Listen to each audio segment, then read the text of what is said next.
Every day I wake up, I'm a grateful person.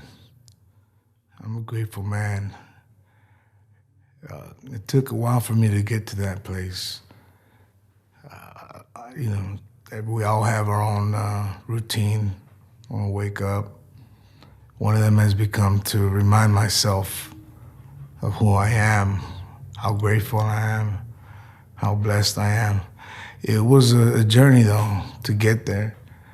The same way I had to learn to remind myself there's reminders out there that are, unwarranted. I don't ask for them, but they're there to remind me that I'm different or to make me believe that I'm different from the closest ones that we love to just anybody we don't even know. On a day-to-day basis, it's just there to remind you. And I'm not no different. That's the whole thing about it. Just because I'm gonna fall in love with a man and the next man next to me will fall in love with a woman, that doesn't make me any less of this man next to me right here or any better.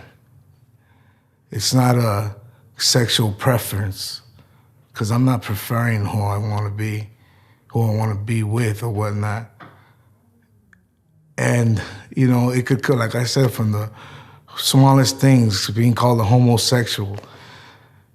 That's something, like a clinical term. There's nothing wrong with me. There's no side effect. Me wanting to be happy with another man, that's not a side effect of anything that's clinically wrong with me.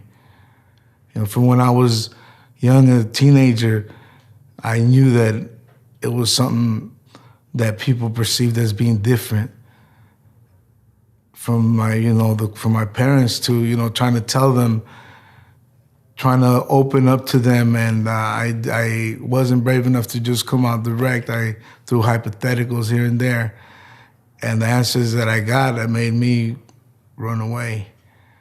That was a point in my life there where I knew that if my own family was not gonna look at me the same, that I knew the whole world was gonna. I didn't know what to expect, but I like I said, I wake up every day being blessed. I'm a blessed person. I'm a grateful person. It took a lot, but I am no different than anybody else as far as just because of my sexual orientation, just because of who I'm gonna fall in love with, or that doesn't make me any less of a person.